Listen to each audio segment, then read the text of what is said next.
¿Qué tal? Bienvenidos a un mundo raro y bueno, ya por fuera de las risas que nos pudo haber causado el nombramiento de Lozano Alarcón como vocero de la Coparmex y posteriormente 10 horas después su desnombramiento. Obviamente hay una relación ahí entre ambos que hay que ir viendo, es cierto, podría ser un abandono ya completo de cualquier posibilidad de diálogo entre pues la presidencia de la república, el poder político y por supuesto no el poder económico. Va de nuevo, tienen que entender los compas de la Coparmex que no va por ahí, que no tienen poder económico, no existe. Eso solamente es para ellos, que ellos entre ellos tengan ese poder. Pero hay algo que hemos dejado un poco de lado, que es realmente lo que quiero tocar. Una noticia, una nota que pasó un poco desapercibida y que fue una especie de tratado de libre comercio entre Europa y México. Esto no se había logrado. En realidad, México no tenía tratados de libre comercio con todo mundo, menos con la Unión Europea. No la tenía por una razón muy sencilla.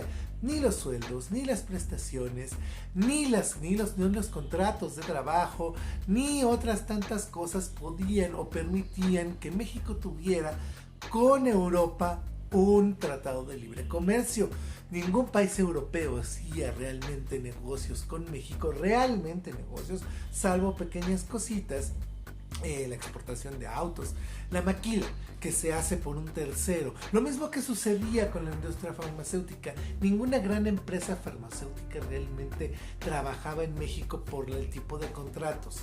En sus países respectivos no podían hacer contratos con México porque, bueno, pues la corrupción que imperaba les impedía, vía la regulación en sus países, hacer esto. Poco a poco se va rompiendo esta inercia que nos dejaron los neoliberales, donde no podíamos hacer realmente negocios con muchos países porque en lo que en realidad pasaba es que la regulación de los países de donde venían les impedía.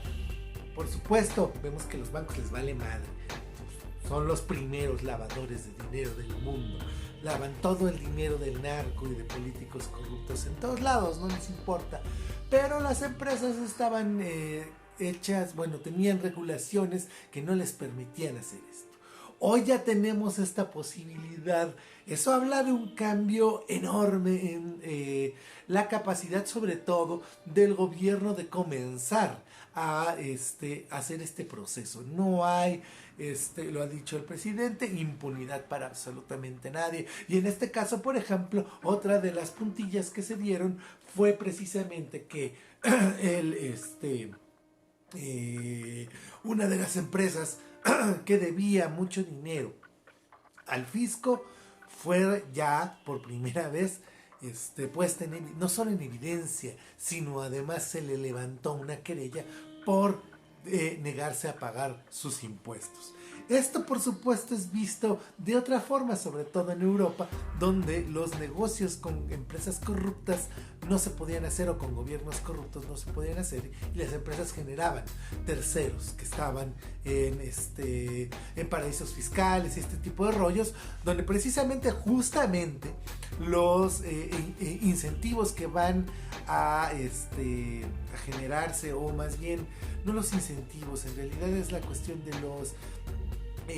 los apoyos que se va a dar para subsanar la crisis que viene después de la pandemia, no van a ser llevados a cabo para empresas que tengan su dinero en offshores o este tipo de cosas, y que tengan muchas empresas de papel construidas para justamente hacer este entramado para poder hacer negocios sucios a partir de gobiernos corruptos. Esto ya no pasa tanto en México, y tan es así que en un año y medio de gobierno de la Cuarta Transformación hay por primera vez un verdadero tratado de libre comercio entre la Unión Europea y México. Las condiciones de legalidad comienzan a ser diametralmente distintas. Y entonces, obviamente, esta declaración de guerra que había hecho la Coparmex, que había quitado cualquier signo de tratar de mejorar las cosas, de encontrar un camino entre ambas posiciones, la de los patrones, abogada, y el gobierno, vía Javier Lozano, intento real de romper de lleno con el gobierno y que terminó en una pifia, por supuesto, es ese signo justamente de los tiempos de cambio. O te alivianas, o te alineas, o no vas a participar del pastel, porque ¿qué crees? Si tú sigues con tus corruptelas, primero el gobierno se te va a echar encima, y segundo, los gobiernos extranjeros tampoco van a hacer negocios contigo. Ese es el problema. A eso se enfrentaba la Coparmex si seguía por ese camino de la autodestrucción. Vamos a ver cómo resulta todo, pero no perdamos de vista las cosas muy buenas que están pasando, incluso en plena pandemia, incluso en plena crisis del capitalismo. Vamos a ver cómo se viene por delante, pero no pierdan de vista ese tipo de cosas. Muchísimas gracias, nos vemos mañana.